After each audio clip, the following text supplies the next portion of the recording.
باللہ من الشیطان الرجیم بسم اللہ الرحمن الرحیم الحمد للہ الذی لا یبلغ مدحتہ القائلون ولا يحصي نعماءه العادون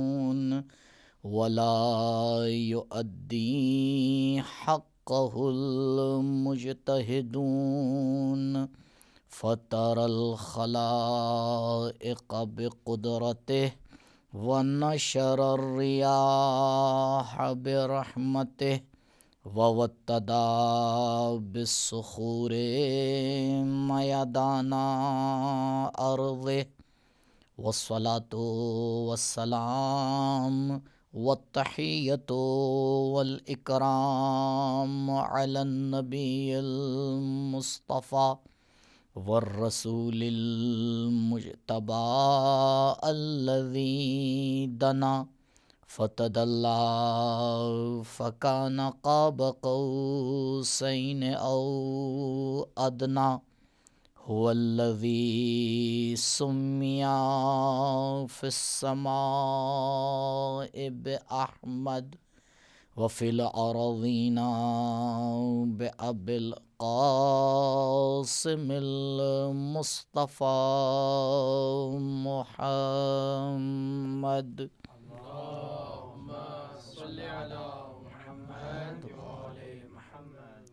وعلى أهل بيته الأطيبين الأطهرين المعصومين المظلومين الذين أذهب الله عنهم الرجس وطهرهم تطهيرا.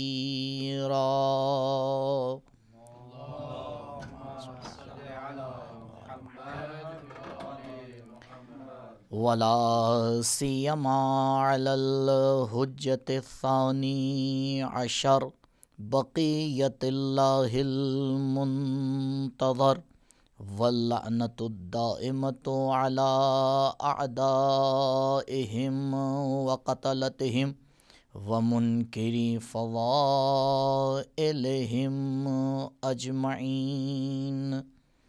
أما بعد فقد قال رسول اللہ صلی اللہ علیہ وآلہ وسلم کتب علی یمین العرش ان الحسین مصباح الہدی وسفینۃ النجاۃ.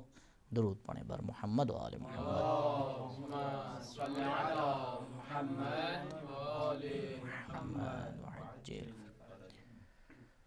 شیخ صدوق علیہ الرحمہ نے اپنی معتبر کتاب عیون اخبار رضا علیہ السلام میں اپنے اجداد اور آخر میں نبی کریم محمد مصطفیٰ صلی اللہ علیہ وآلہ وسلم ایک طولانی روایت میں اس بات کو نقل کیا ہے کہ جب نبی کو معراج ہوئی اور آپ آسمانوں کو طے کرتے ہوئے عرش پر پہنچے تو آپ نے کیا دیکھا کہ عرش پر لکھا ہوا ہے ان الحسین مصباح الہدی وسفینۃ النجاۃ. عزیزوں، خداوند متعال نے اپنے عرش کو اس روایت سے مزین کیا ہے، اور شاید یہی طریقہ ہے اور یہی سنت ہے جسے ہم اور آپ دیکھتے ہیں. آج ہم اپنے گھروں کو، اپنی امام بارگاہوں کو آ کے جب احادیث اور روایات سے مزین کرتے ہیں تو کوئی آ کے یہ اعتراض نہ کرے کہ یہ کوئی بدعت ہے، یہ کوئی نیا کام ہے. نہیں، بلکہ یہ تو وہ طریقہ ہے جسے پروردگار اپنا رہا ہے. جب پروردگار اپنے عرش کی زینت کو حسین کا نام سمجھتا ہے تو ہمارے گھروں کی زینت حسین کا نام کیسے نہیں بن سکتی ہے؟ پروردگار مزین کر رہا ہے اپنے عرش کو، اور عرش پر اس بات کو آ کے بیان کر رہا ہے کہ لوگوں جان لو حسین سفینۃ النجات ہیں، حسین مصباح الہدیٰ ہیں۔ دو صفتیں امام حسین علیہ السلام کے لیے اس روایت میں بیان کی گئی ہیں۔ پہلی صفت ان الحسین مصباح الہدیٰ، حسین چراغ ہدایت ہیں۔ دوسری صفت سفینۃ النجات ہیں، کشتی نجات ہیں۔ کوئی تیسری صفت بھی بیان کی جا سکتی تھی، لیکن غور طلب بات ہے کہ آئیں دیکھیں کیوں پروردگار نے انہی دو صفات کو اپنے حسین کے لیے چنا ہے۔ اس بات کو سمجھنے کے لیے کہ کیوں پروردگار نے حسین علیہ السلام کے لیے انہی دو صفات کو چنا ہے، ایک چھوٹا سا مقدمہ آپ کی خدمت میں عرض کرنا ہے۔ پروردگار نے جب انسان کو خلق کیا، اسے اشرف مخلوق بنایا، فتبارک اللہ احسن الخالقین کا نعرہ لگایا۔ نہ اس سے پہلے یہ نعرہ ہم نے سنا ہے، نہ اس کے بعد یہ نعرہ سنا ہے، اے پروردگار تو کیوں انسان کو اشرف مخلوق بنا رہا ہے، کیوں انسان کو تاج شرافت عطا کر رہا ہے؟ ابد بعید نہیں کہ پروردگار آواز دے، میں نے انسان کو ایک ایسی نعمت عطا کی ہے جو نعمت انسان کو دوسروں سے جدا کر رہی ہے، اور اس نعمت کا نام ہے نعمت عقل۔ نعمت عقل وہ عظیم ترین نعمت ہے کہ جس کے ذریعے سے انسان جانوروں سے الگ ہو جاتا ہے، انسان ملائکہ سے الگ ہو جاتا ہے۔ اسی عقل کی بات پر عمل کر کے انسان پروردگار کی تائید کرتا ہے، پروردگار کی صفات کو سمجھتا ہے، نبی کی صفات کو سمجھتا ہے، امام کے منصب کو سمجھتا ہے، صراط مستقیم کو آ کے سمجھتا ہے، حق و باطل کے فرق کو سمجھتا ہے۔ عقل بتاتی جاتی ہے، انسان آگے بڑھتا چلا جاتا ہے، عقل دکھاتی چلی جاتی ہے، انسان کمال تک پہنچتا چلا جاتا ہے۔ یہ ایک بیش قیمت تحفہ ہے پروردگار کا، جو اس نے انسان کو عطا کر کے انسان کو وَكَرَّمْنَا بنی آدم کا تاج پہنا دیا ہے۔ یہ کرمنا بنی آدم کا تاج کسی اور صفت کی وجہ سے نہیں پہنایا گیا ہے، کیونکہ دیگر صفات میں تو انسان اور غیر انسان آپس میں شریک ہیں۔ اگر کھانے کی بات ہے، اگر سونے کی بات ہے، اگر نسل کو آگے بڑھانے کی بات ہے، یہ تمام صفات انسانوں کے ساتھ ساتھ دیگر موجودات میں بھی پائی جاتی ہیں۔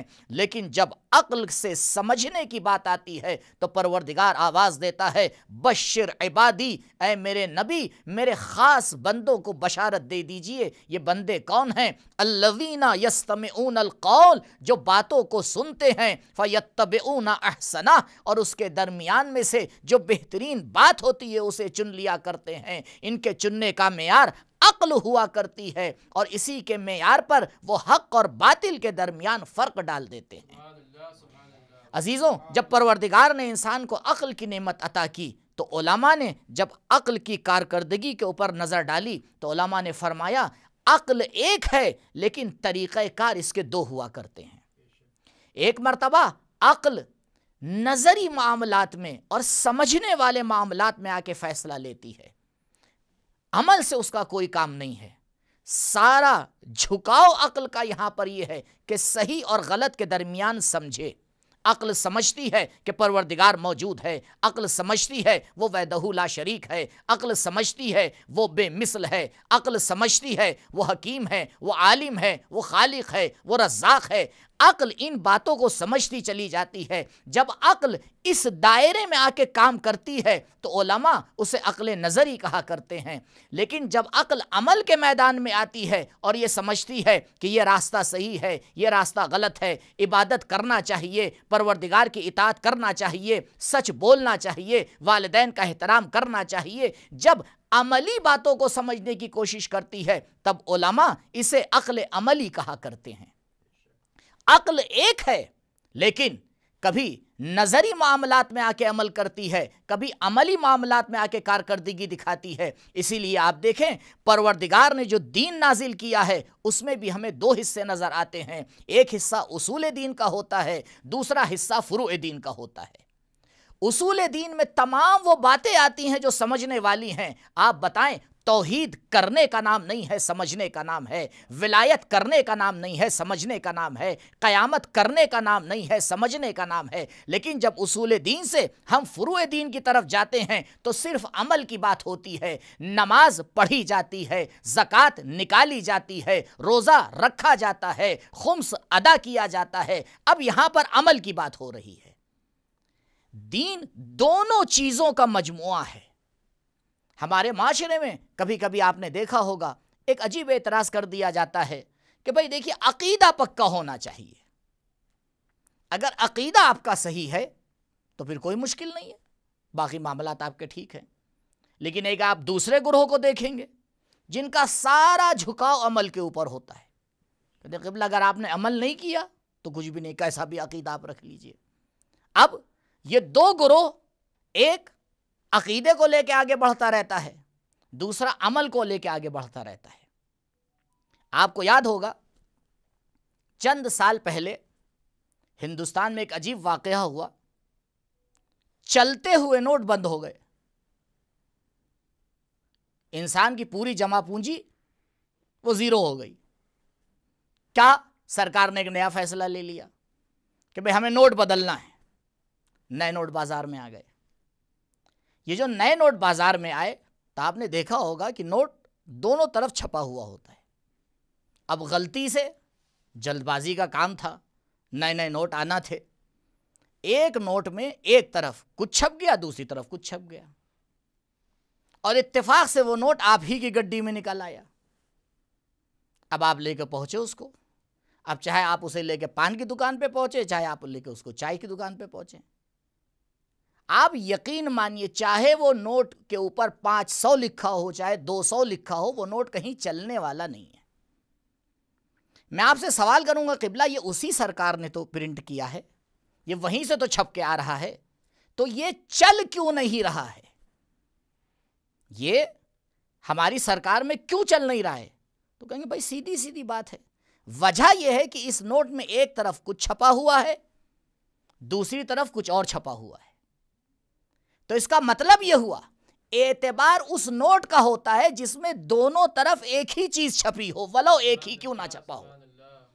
اگر دونوں طرف الگ الگ چیز چھپی ہوگی تو چاہے کتنا ہی بڑا عدد کیوں نہ چھپا ہو، وہ نوٹ ردی کا کاغذ کہلاتا ہے۔ لیکن اگر دونوں طرف ایک ہی چیز چھپی ہے، ولو اس کا عدد کم ہی کیوں نہ ہو، وہ چلتا ہوا نظر آتا ہے۔ بس عزیزوں، عقیدے اور عمل میں یہی رابطہ ہے۔ اگر عقیدہ اور عمل دونوں ایک طریقے کا ہوتا ہے تو انسان کامیاب ہو جاتا ہے، لیکن اگر عقیدہ کچھ کہہ رہا ہوتا ہے، عمل کچھ کہہ رہا ہوتا ہے، چاہے کتنا ہی عظیم کیوں نہ ہو، یہ کسی سرکار میں نہیں چل پاتا ہے۔ درود پڑھیں بر محمد و آل محمد۔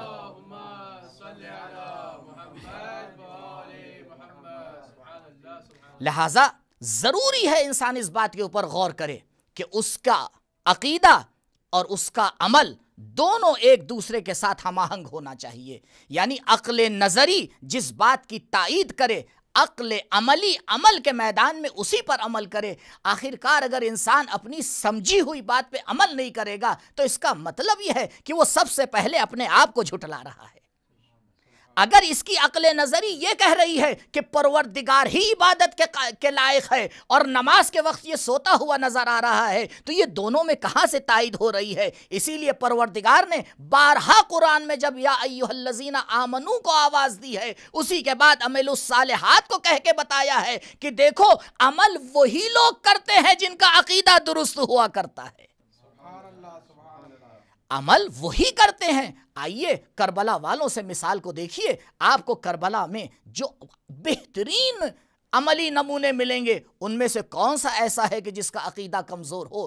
عالی ترین افراد ہیں یہ عقیدے کے اعتبار سے، ان کا عقیدہ تو اتنا مضبوط ہے کہ جب کہ ان کو جنت کی بشارت دے دی گئی ہے تب بھی یہ عمل سے پیچھے نہیں ہٹ رہے ہیں۔ عجیب ہے بعض ان کے ماننے والے کہ جو اپنی جنت کے بارے میں ابھی مطمئن نہیں ہے تب بھی عمل میں کوتاہی کرتے ہیں۔ یہ تو مطمئن تھے، معصوم نے ذمہ داری لے لی تھی کہ میں تمہاری جنت کی ضمانت کر رہا ہوں، لیکن یہ تو اپنے عقیدے کے پکے تھے۔ کیوں؟ کیونکہ انہی نے امام حسین علیہ السلام کو نہ شوق جنت میں مانا تھا، نہ خوف جہنم میں مانا تھا، بلکہ انہوں نے تو نواسے رسول کو لائق اطاعت مانا تھا، اس لیے اطاعت کر رہے تھے۔ ان کی اطاعت اس لیے تھی کیونکہ یہ امام حسین علیہ السلام سے بہتر اس وقت پوری زمین اور پوری کائنات میں کسی کو نہیں جانتے تھے۔ تو عقل عملی اور نظری دونوں میں آپس میں رابطہ اور ہم آہنگی ہونا چاہیے۔ یہ نہیں ہو سکتا کہ عقل نظری کچھ کہے، عقیدہ کچھ کہے، اور عقل عملی میں عمل کچھ اور کیا جا رہا ہو۔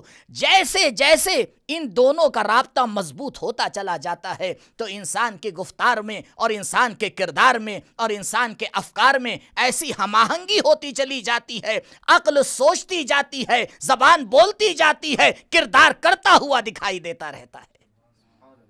یہ سب ایک ہی راستے کے اوپر نظر آتے ہیں، افکار بھی صراط مستقیم پر ہوتے ہیں، گفتار بھی صراط مستقیم پر ہوتا ہے، کردار بھی صراط مستقیم پر ہوتا ہے۔ جب ایسا انسان بنتا ہے تو حسین آواز دیتے ہیں کہ جیسے اصحاب مجھے ملے، نہ میرے نانا کو ملے، نہ میرے بابا کو ملے، نہ میرے بھیا کو ملے، کیونکہ جو بھی ان لوگوں کو ملے تو کوئی کبھی عقیدے میں کمزور نظر آتا تھا تو کوئی عمل میں کمزور نظر آتا تھا، لیکن حسین کو ایسے صحابی ملے جو عقیدے کے بھی بادشاہ تھے، عمل کے بھی شاہکار تھے، جو ہر اعتبار سے عالی تھے۔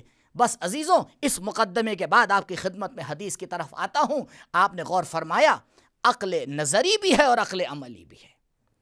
نظر کا کام ہوتا ہے راستہ دکھانا، راستہ دکھانا۔ میں نے عرض کیا آپ کی خدمت میں کہ دین ان دونوں کا مجموعہ ہے، دونوں کو ایک دوسرے سے الگ نہیں کیا جا سکتا ہے کہ ہم ایک حصے کو لے لیں دوسرے حصے کو چھوڑ دیں، نہیں، یہ برتاؤ ہو جاتا ہے اپنی پسند کا برتاؤ۔ بس مسئلہ یہی ہے کہ انسان اپنی پسند کو چھوڑ کر پروردگار کی پسند کو قبول کر لے۔ یہ نہ کہے مجھے یہ اچھا لگتا ہے، بلکہ آ کے یہ کہے کیونکہ میرا پروردگار یہ کہتا ہے لہٰذا مجھے یہ اچھا لگتا ہے۔ اپنے عقیدے کو اور اپنی چاہت کو پروردگار کے کہنے کے اوپر ڈھال دے۔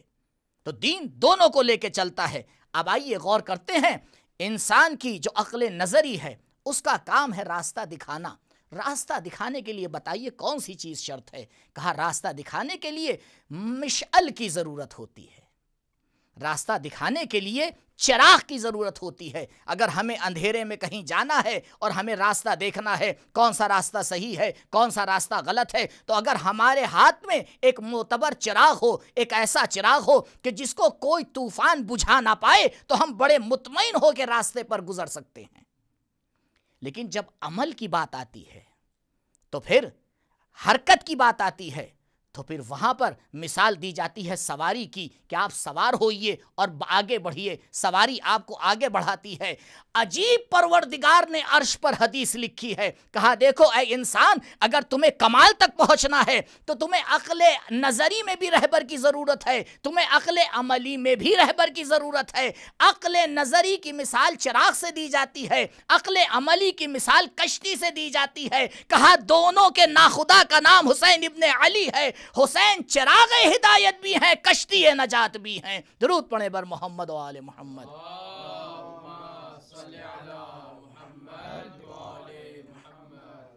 دیکھو اگر تمہیں نظری مسائل میں آ کے ہدایت پانا ہو تو حسین کے چراغ کے سائے میں آ جانا۔ یہ چراغ تمہیں راستہ دکھاتا چلا جائے گا، تمہیں حق اور باطل کی نشاندہی کرتا ہوا چلا جائے گا۔ اور دیکھو اگر تمہیں عمل کے میدان میں کامیاب ہونا ہے تو پھر کشتی حسین کے اوپر سوار ہو جانا۔ یہ کشتی تمہیں ایسے ساحل تک کے پہنچائے گی کہ تمہیں کوئی مشکل کا سامنا نہیں کرنا پڑے گا۔ بس عزیزوں، یہاں پر ایک بات آپ کی خدمت میں اور عرض کرتا چلوں۔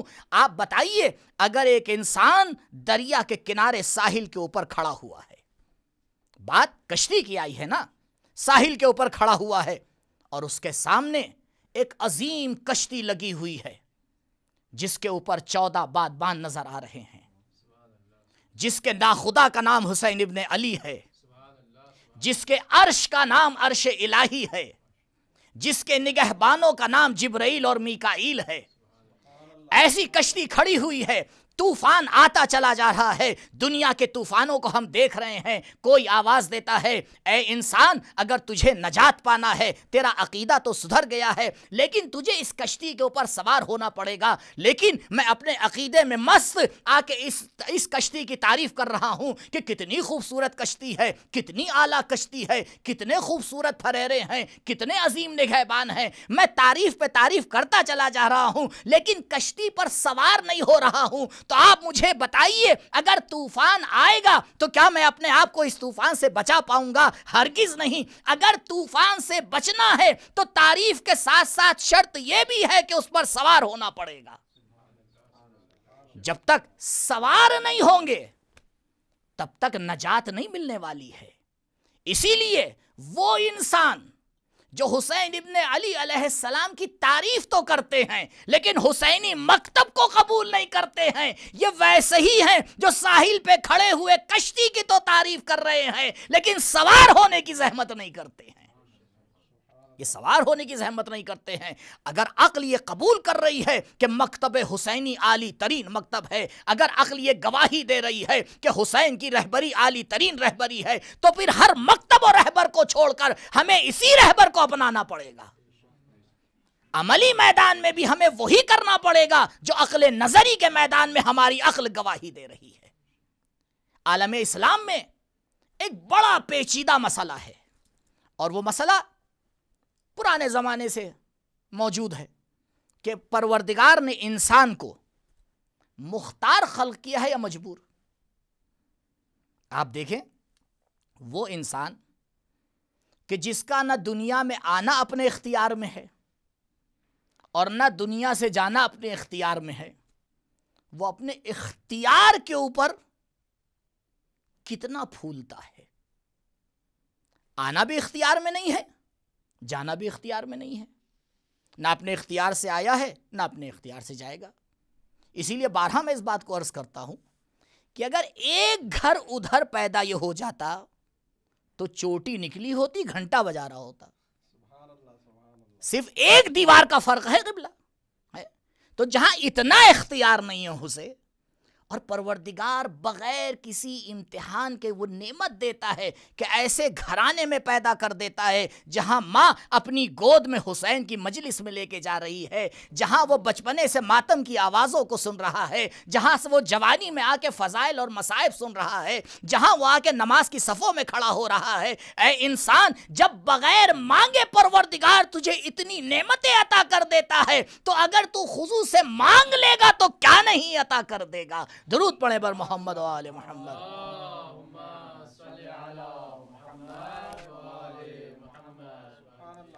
یہ مسئلہ عالم اسلام میں بڑا درگیر کنندہ مسئلہ ہے کہ انسان مختار ہے یا مجبور ہے، لیکن اسی مسئلے کو اگر سمجھنا ہے تو آئیں حسین کی بارگاہ میں چلتے ہیں۔ حسین کی بارگاہ میں کوئی ایسا مسئلہ ہے ہی نہیں کہ جو قابل حل نہ ہو۔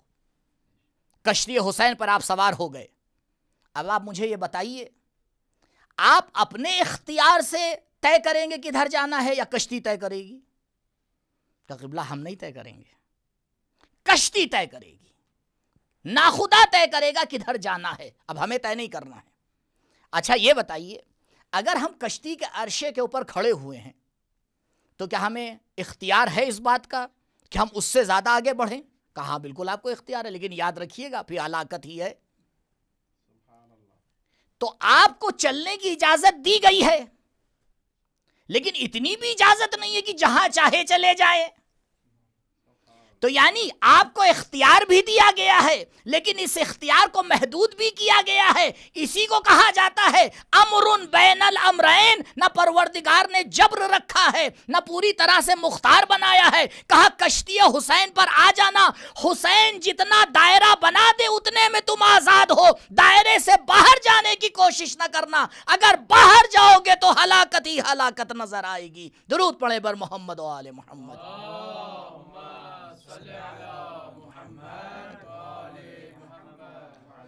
خداوند متعال نے اس کشتی کو مثال بنا کر ہمارے لیے پیش کیا ہے کہ دیکھو، جب کشتی حسین پر سوار ہو گئے، جب سفینہ نجات کے اوپر سوار ہو گئے، تو پھر تمہیں یہ نہیں سوچنا ہے کہ کدھر جانا ہے، بلکہ تمہیں یہ دیکھنا ہے حسین کدھر جا رہے ہیں۔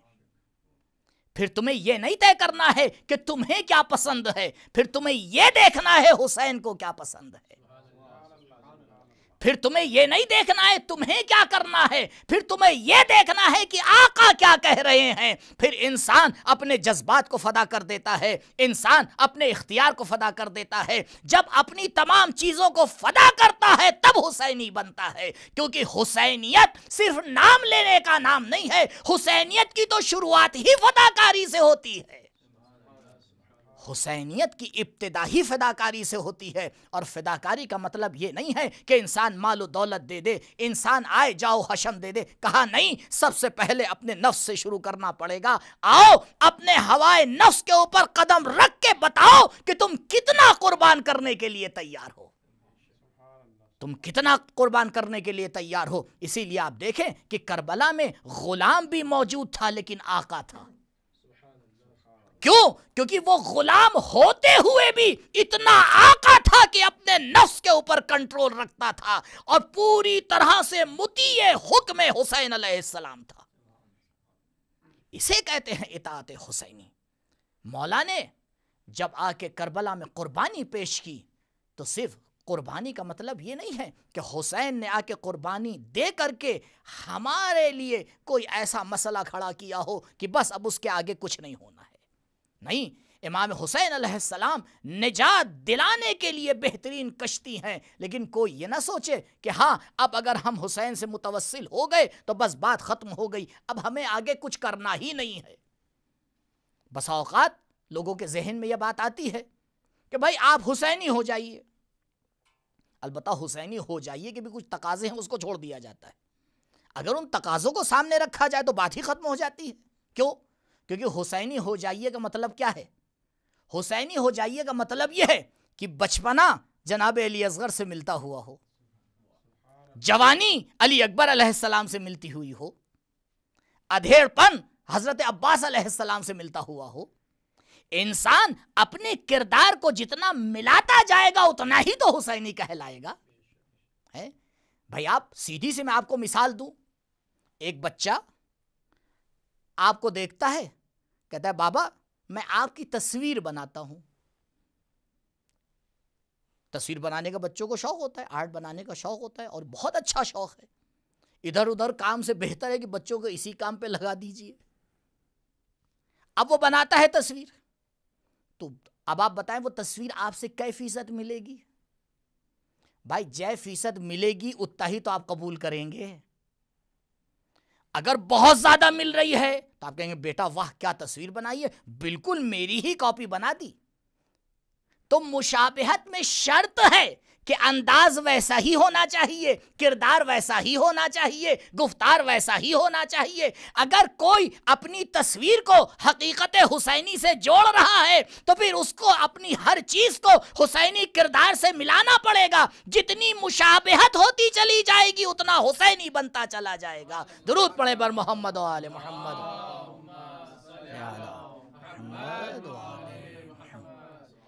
تو جیسے ہی انسان حسینیت کے دائرے میں آ کے قدم رکھتا ہے، میں نے عرض کیا حسینیت تو قربانی سے شروع ہوتی ہے، حسینیت تو ایثار سے ہی شروع ہوتی ہے، اور حسینی کا مطلب ہی یہی ہوتا ہے کہ اس کو پوری طریقے سے دین پر عمل کرنا ہے۔ کیوں؟ کیونکہ دین کے دونوں شعبے ہیں، چاہے وہ نظری شعبہ ہو چاہے وہ عملی شعبہ ہو، دونوں اعتبار سے اسے اپنے آپ کو مستحکم کرنا ہے۔ تو یہ کیسے ممکن ہے کہ کوئی عزادار ہو جائے لیکن دیندار نہ ہو؟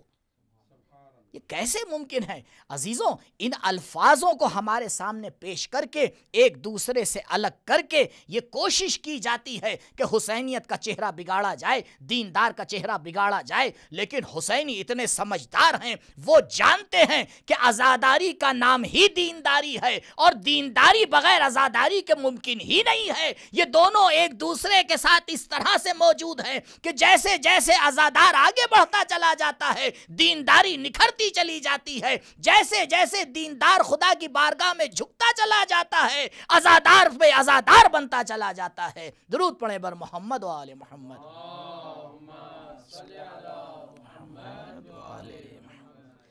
امام حسین علیہ السلام کی قربانی کائنات کی اعلی ترین قربانی، لیکن اس کا یہ مطلب کبھی بھی نہیں ہے کہ ایک ذات نے اپنے آپ کو فدا کرنے کے بعد ہمارے لیے کوئی آسانی کا راستہ کھول دیا ہے۔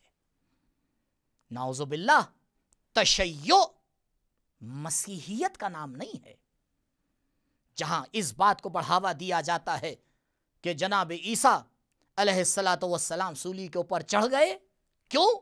تاکہ وہ ہمارے گناہوں کا بدلہ ہو جائیں۔ کہ کیسے ممکن ہے؟ قرآن آواز دے رہا ہے وَلَا تَزِرُ وَازِرَةٌ وِزْرَ أُخْرَىٰ، کوئی بھی انسان کسی دوسرے انسان کے عمل کو اپنے کاندھوں کے اوپر نہیں اٹھائے گا۔ تو یہ کیسے ممکن ہے کہ ایک ذات قربان ہو جائے اور اس کے بدلے میں ہمارے جتنے عمل ہیں وہ سب بالکل آسان ہو جائیں؟ کہا نہیں، اس ذات نے قربانی دے کر یہ بتایا ہے کہ مجھ سے سیکھو دین کی راہ میں کیا دیا جاتا ہے، مجھ سے سیکھو دین کی راہ میں کیا دیا جاتا ہے۔ امام حسین علیہ السلام نے جب دین کو بچانے کی بات آئی تو حسین نے تا قیامت دنیا کو یہ بتایا کہ تم صرف اپنا مال و دولت دیتے ہو، حسین اپنا خاندان دیتا ہے۔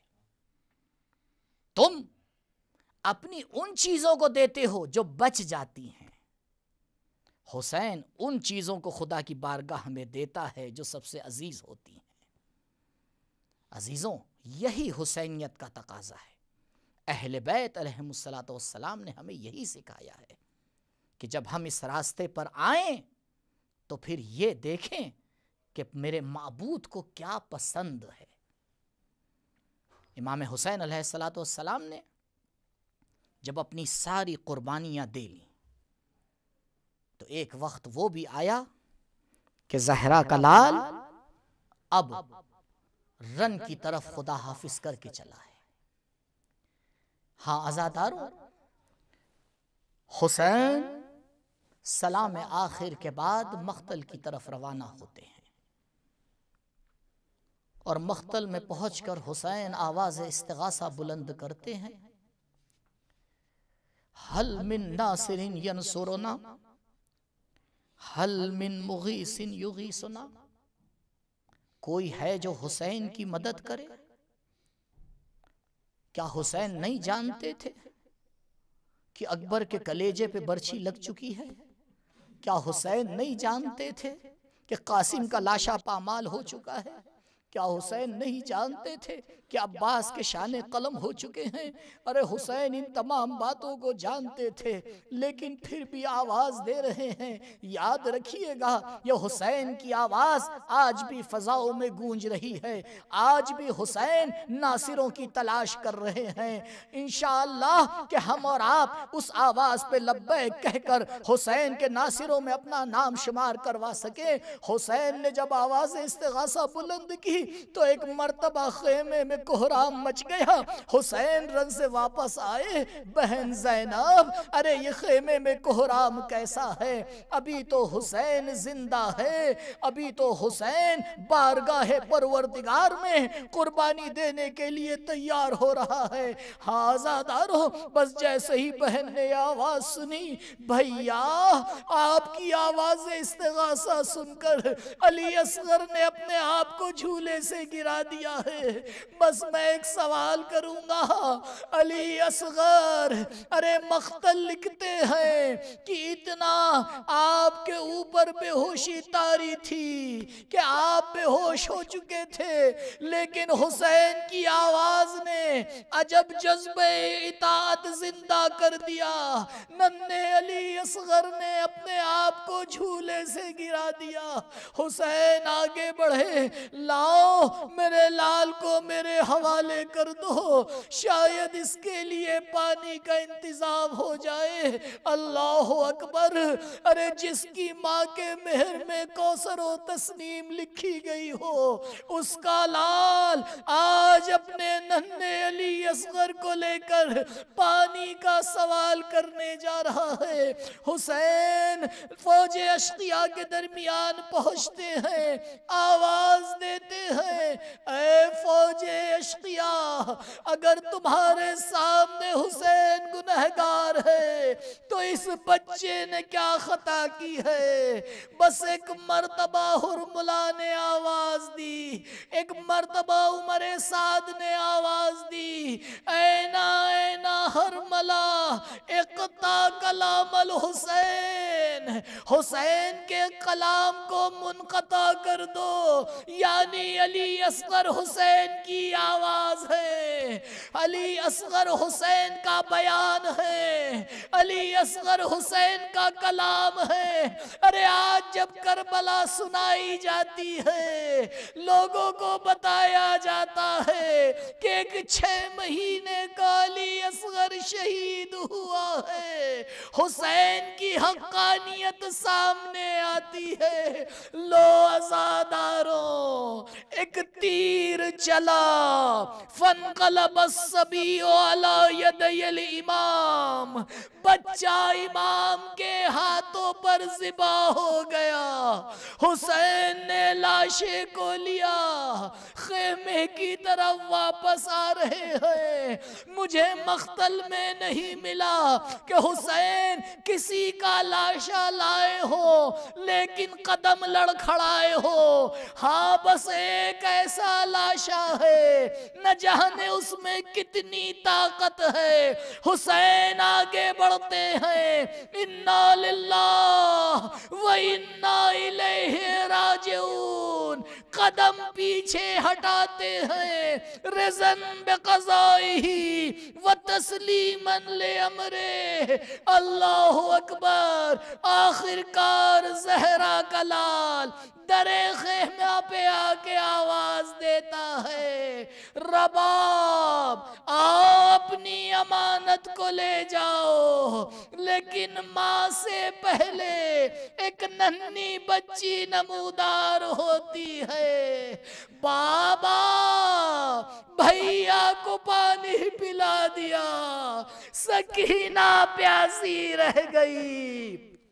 شہنشاہ کربلا سرزمین کربلا پہ بیٹھتے ہیں، ابا کا دامن ہٹایا، سکینہ نے چیخ ماری، ماں نے نعرہ لگایا، یا بنیا امثلک ینہر، اے میرے شہزادے۔